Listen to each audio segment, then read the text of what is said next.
শেষ সময়কে ঘিরে ইসলামী বর্ণনায় এমন একটি রহস্যময় ঘটনার কথা বলা হয়েছে যা শত শত বছর ধরে মানুষের মনে কৌতূহল জাগিয়ে রেখেছে। বলা হয়, পূর্ব দিক থেকে একদল মানুষ কালো পতাকা নিয়ে আবির্ভূত হবে। তাদের আগমন এতটাই শক্তিশালী হবে যে পৃথিবীর বড় বড় শক্তিও তাদের থামাতে পারবে না। রাসূলুল্লাহ সাল্লাল্লাহু আলাইহি ওয়াসাল্লামের কিছু হাদিসে এই কালো পতাকার বাহিনীর উল্লেখ পাওয়া যায়। অনেক আলেমের মতে এই দলটি খোরাসান অঞ্চল থেকে বেরিয়ে আসবে এবং তারা একটি গুরুত্বপূর্ণ লক্ষ্য নিয়ে এগিয়ে যাবে। এই বর্ণনাগুলো শুনলে মুমিনদের মনে আশার আলো জাগে, আবার অন্যদিকে অন্যায় ও অত্যাচারের শক্তিগুলোর মধ্যে ভয়ের সঞ্চার হয়, কারণ বলা হয়েছে তাদের শেষ গন্তব্য হবে পবিত্র বাইতুল মাকদিস। কিছু হাদিসে এমনও বলা হয়েছে যে যদি কেউ সেই বাহিনীর কথা জানতে পারে তবে তাকে কষ্ট হলেও তাদের সাথে যোগ দেওয়ার চেষ্টা করতে বলা হয়েছে, ইভেন যদি বরফাচ্ছন্ন পাহাড়ের উপর হামাগুড়ি দিয়েও যেতে হয়। কিন্তু প্রশ্ন হচ্ছে, আজকের পৃথিবীতে কি সেই সময় সত্যিই কাছাকাছি চলে এসেছে? পূর্ব দিকের সেই রহস্যময় পতাকাবাহী দল কি ইতিমধ্যেই প্রস্তুত হচ্ছে, নাকি এই বিষয়ের পেছনে রয়েছে এমন এক গোপন রহস্য যা এখনও মানুষের কাছে পুরোপুরি স্পষ্ট নয়? আজকের এই ভিডিওতে আমরা চেষ্টা করব এই রহস্যময় বিষয়টির পেছনের ইতিহাস, হাদিসের বর্ণনা এবং বিভিন্ন মতামত সম্পর্কে কিছু গুরুত্বপূর্ণ তথ্য তুলে ধরতে। আজ আমরা জানার চেষ্টা করব ইসলামের ইতিহাস ও হাদিসের বর্ণনায় শেষ যুগ বা আখেরি জামানাকে ঘিরে অনেক ভবিষ্যৎবাণীর কথা বলা হয়েছে, কিন্তু সেই সব বর্ণনার মধ্যে সবচেয়ে আলোচিত এবং রহস্যময় বিষয়গুলোর একটি হল পূর্ব দিক থেকে আগত কালো পতাকাবাহী সেই দল এবং তাদের সাথে জড়িত মহান নেতা ইমাম মাহদি এর আগমন। কিছু হাদিসে উল্লেখ আছে, যখন পূর্ব দিক থেকে কালো পতাকা উড়তে উড়তে একটি দল এগিয়ে আসবে তখন তাদের গুরুত্ব দিতে এবং তাদের সাথে যুক্ত হওয়ার কথা বলা হয়েছে, কারণ ওই বর্ণনাগুলোতে ইঙ্গিত করা হয়েছে যে সেই দলের মধ্যেই থাকবেন আল্লাহর মনোনীত নেতা ইমাম মাহদি। এই কথাগুলো শত শত বছর ধরে মুসলিম উম্মার মনে এক বিশেষ প্রত্যাশা তৈরি করে রেখেছে। মানুষ অপেক্ষা করছে সেই সময়ের জন্য যখন অন্যায়, অবিচার ও জুলমের অন্ধকার শেষ হয়ে ন্যায় বিচার ও শান্তির আলো পৃথিবীতে ছড়িয়ে পড়বে। কিন্তু প্রশ্ন হলো, এই বাহিনীর আবির্ভাব কি হঠাৎ করেই ঘটবে, নাকি এর পেছনে রয়েছে দীর্ঘ প্রস্তুতি, ইতিহাস এবং এমন কিছু রহস্য যা আমরা এখনো পুরোপুরি বুঝে উঠতে পারিনি? এই বাহিনী আকাশ থেকে হঠাৎ করে অবতীর্ণ হবে না, বরং তারা পৃথিবীরই কোনো দুর্গম ও অজানা অঞ্চল থেকে আত্মপ্রকাশ করবে। তাদের হৃদয় হবে ইস্পাতের মতো দৃঢ়, আর তাদের সংকল্প হবে পাহাড়ের মতো অটুট। অনেক বর্ণনায় ইঙ্গিত করা হয়েছে, যখন তারা এই যাত্রা শুরু করবে তখন পৃথিবীর আধুনিক শক্তি, অস্ত্র কিংবা প্রযুক্তি তাদের থামাতে সক্ষম হবে না। তারা দ্রুত গতিতে অগ্রসর হবে তাদের নির্ধারিত লক্ষ্যপানে, যেন এক অপ্রতিরোধ্য ঝড় সব বাধা ভেঙে সামনে এগিয়ে যাচ্ছে। তখন স্বাভাবিকভাবেই একটি বড় প্রশ্ন সামনে আসে, হাদিসে যে রহস্যময় খোরাসান অঞ্চলের কথা বলা হয়েছে সেটি বর্তমান বিশ্বের মানচিত্রে কোথায় অবস্থিত? ইতিহাস ও প্রাচীন ভূগোল বিশ্লেষণ করলে দেখা যায়, খোরাসান নামটি একসময় বিশাল একটি অঞ্চলের জন্য ব্যবহার হতো। বর্তমান সময়ে যার মধ্যে আফগানিস্তানের কিছু অংশ, পাকিস্তানের কিছু অংশ, ইরানের পূর্বাঞ্চল এবং মধ্য এশিয়ার কয়েকটি এলাকা অন্তর্ভুক্ত বলে ধারণা করা হয়। আজকের বিশ্ব রাজনীতিতেও এই অঞ্চল অত্যন্ত গুরুত্বপূর্ণ এবং বহু সংঘাতের কেন্দ্রবিন্দু হিসেবে পরিচিত।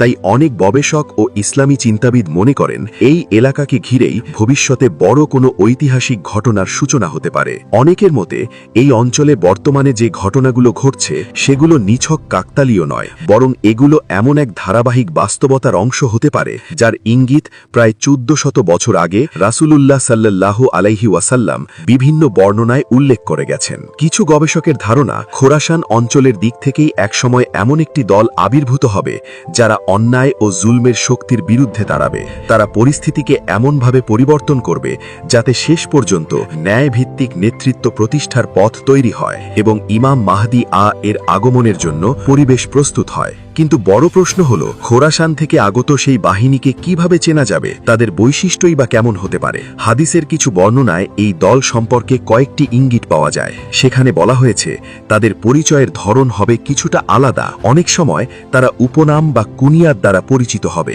তাদের বাহ্যিক জীবনযাপন হবে সাধারণ মানুষের মতো, কিন্তু সাহস, দৃঢ়তা ও কৌশলের দিক থেকে তারা হবে অসাধারণ। এই বর্ণনাগুলো রূপক ও গভীর অর্থে ভরপুর হওয়ায় ইতিহাসের বিভিন্ন সময় অনেক দল নিজেদেরকে সেই প্রতিশ্রুত কালো পতাকার বাহিনী বলে দাবি করেছে, কিন্তু সত্যিকার অর্থে কোন দলটি সেই বর্ণনার সাথে মিলে যায় এ নিয়ে এখনও আলেম ও গবেষকদের মধ্যে নানা আলোচনা ও মতভেদ রয়েছে। ইতিহাসের বিভিন্ন সময় অনেক গোষ্ঠী নিজেদেরকে সেই প্রতিশ্রুত কালো পতাকার বাহিনী বলে দাবি করেছে, কিন্তু সময়ের সাথে সাথে দেখা গেছে সেই দাবিগুলোর কোনোটি সত্য প্রমাণিত হয়নি। তাই অনেকের ধারণা প্রকৃত সেই ঘটনার সময় এখনো আসেনি। কিছু বর্ণনায় বলা হয়, যখন মুসলিম উম্মাহ গভীর সংকট, ভয় ও হতাশার মধ্যে ডুবে যাবে, ঠিক তখনই আশা ও পরিবর্তনের এক নতুন অধ্যায় শুরু হবে। সেই সময়ই কালো পতাকা নিয়ে একটি দল মানুষের সামনে আবির্ভূত হবে বলে অনেকেই মনে করেন। অনেকে বলেন এই দল কোনো রাজনৈতিক স্বার্থ বা দুনিয়াবি ক্ষমতার জন্য কাজ করবে না, বরং তাদের মূল লক্ষ্য হবে ন্যায়, সত্য এবং আল্লাহর দ্বীনের প্রতিষ্ঠা। একই সাথে তারা ভবিষ্যতে আসতে পারে এমন বড় ফিতনা, বিশেষ করে দাজ্জালের ফিতনার বিরুদ্ধে প্রস্তুতি নেবে।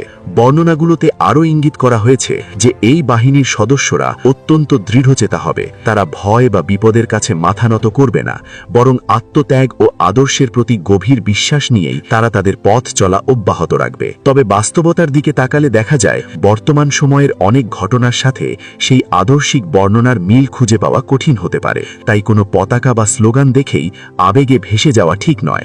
সবকিছু যাচাই করতে হবে কোরআন ও সুন্নাহর আলোকে, কারণ শেষ যুগে সত্য ও মিথ্যার মিশ্রণ ঘটিয়ে মানুষকে বিভ্রান্ত করার চেষ্টা বাড়বে এমন সতর্ক বার্তাও বিভিন্ন বর্ণনায় উল্লেখ করা হয়েছে। এই কারণেই প্রত্যেক সচেতন মুসলিমের জন্য প্রয়োজন সতর্ক থাকা, জ্ঞান অর্জন করা এবং ফিতনার এই সময়ে সঠিক পথ ধরে চলার চেষ্টা করা। অনেকে বর্ণনায় উল্লেখ করা হয়েছে যে ইমাম মাহদী আয়ের প্রকাশ এবং কালো পতাকা বাহিনীর দলের সাথে তার মিলনের ঘটনা মানব ইতিহাসের সবচেয়ে নাটকীয় ও স্মরণীয় মুহূর্তগুলোর একটি। কিছু হাদিসে ইঙ্গিত পাওয়া যায় যে এই গুরুত্বপূর্ণ ঘটনা মক্কার পবিত্র কাবা শরীফের নিকটে ঘটিত হবে, রুকন ও মাকামে ইব্রাহিমের মধ্যবর্তী স্থানে। বলা হয় সেই সময় ইমাম মাহদী মদিনা থেকে মক্কায় আসবেন এবং প্রথমে তিনি নিজেকে প্রকাশ করতে চাইবেন না, কিন্তু ধীরে ধীরে মানুষ তাকে চিনে ফেলবে এবং তার প্রতি আনুগত্য প্রকাশ করতে শুরু করবে। তখন পৃথিবীর বিভিন্ন প্রান্ত থেকে সত্যনিষ্ঠ মানুষরা তার কাছে এসে সমর্থন জানাবে এবং তাকে নেতা হিসেবে গ্রহণ করবে। বর্ণনাগুলোতে আরও বলা হয়েছে যে পূর্ব দিক থেকে আগত কালো পতাকার সেই দলও দীর্ঘ পথ অতিক্রম করে তার সাথে যোগ দেবে। কঠিন পথ, পাহাড় পর্বত এবং নানা বাধা পেরিয়ে তারা শেষ পর্যন্ত সেই মিলনের মুহূর্তে উপস্থিত হবে। এরপর তাদের লক্ষ্য হবে অত্যাচার ও অন্যায়ের বিরুদ্ধে দাঁড়ানো এবং ন্যায় বিচার প্রতিষ্ঠার পথে এগিয়ে যাওয়া। অনেক বর্ণনায় ইঙ্গিত রয়েছে যে সেই সময় তাদের অগ্রযাত্রা এতটাই শক্তিশালী হবে যে পৃথিবীর বড় বড় শক্তিগুলো তাদের থামাতে কঠিন চ্যালেঞ্জের মুখে পড়বে। অনেক বর্ণনায় বলা হয় সেই সময় ঘটনাগুলো এত দ্রুত পরিবর্তিত হবে যে ইতিহাসের বড় বড় শহর ও অঞ্চল এক এক করে নতুন শক্তির নিয়ন্ত্রণে চলে যেতে পারে। হয়তো এই বিশাল পরিবর্তনের প্রস্তুতি অনেক আগেই শুরু হয়েছে, কিন্তু আমরা দুনিয়ার ব্যস্ততা ও মোহে ডুবে থাকায় সেই ইঙ্গিতগুলো বুঝতে পারছি না। আরও একটি গুরুত্বপূর্ণ বিষয় বিভিন্ন আলোচনায় উঠে আসে। কালো পতাকার সেই বাহিনীর আগমনের আগে পৃথিবীতে বড় ধরনের সংঘাত বা ভয়াবহ যুদ্ধ ঘটতে পারে। কিছু বর্ণনায় এটিকে মালহামা নামেও উল্লেখ করা হয়েছে। ধারণা করা হয় সেই সংঘাত পৃথিবীর উপর গভীর প্রভাব ফেলবে এবং মানব সভ্যতা বড় ধরনের পরিবর্তনের মুখে পড়বে।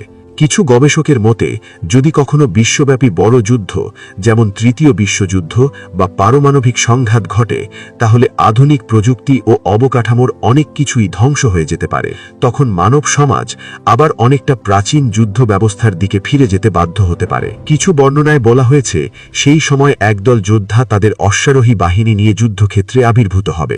তাদের অগ্রযাত্রা হবে অত্যন্ত দ্রুত ও দৃঢ় সংকল্পে ভরা। হাদিসের কিছু বর্ণনায় ইঙ্গিত পাওয়া যায় যে তাদের যাত্রার শেষ গন্তব্য হবে ইলিয়া অর্থাৎ জেরুজালেম। সেখানে পৌঁছে তারা তাদের পতাকা স্থাপন করবে বলেও উল্লেখ করা হয়েছে। এর আগ পর্যন্ত তাদের অগ্রযাত্রা থামানো সহজ হবে না। এইসব বর্ণনা ইঙ্গিত দেয় যে তাদের লক্ষ্য শুধুমাত্র যুদ্ধ নয়, বরং এক বড় ঐতিহাসিক পরিবর্তনের দিকে এগিয়ে যাওয়া। অনেক বর্ণনায় ইঙ্গিত রয়েছে যে শেষ পর্যন্ত তাদের লক্ষ্য হবে পবিত্র বাইতুল মাকদিসকে মুক্ত করা। আজকের মধ্যপ্রাচ্যের পরিস্থিতির সাথে এই কথাগুলো মিলিয়ে দেখলে অনেকের মনেই নানা প্রশ্ন ও ভাবনার সৃষ্টি হয়, কারণ পৃথিবীর ঘটনা প্রবাহ ধীরে ধীরে এমন একদিকে এগোচ্ছে যা বহু শতাব্দী আগে বিভিন্ন বর্ণনায় উল্লেখ করা হয়েছে। তবে এই বিষয়গুলোকে শুধুমাত্র গল্প বা কল্পকাহিনী হিসেবে দেখার সুযোগ নেই। অনেকে মনে করেন এগুলো এমন বাস্তবতার ইঙ্গিত যা হয়তো ধীরে ধীরে মানব ইতিহাসের সামনে প্রকাশ পেতে পারে। তবে একটি বিষয় স্পষ্টভাবে মনে রাখা জরুরি, ইমাম মাহদি বা কোনো প্রতিশ্রুত ঘটনার অপেক্ষায় বসে থাকা একজন ঈমানদারের কাজ নয়, বরং প্রত্যেক মুসলিমের দায়িত্ব হল নিজের ঈমানকে শক্ত করা।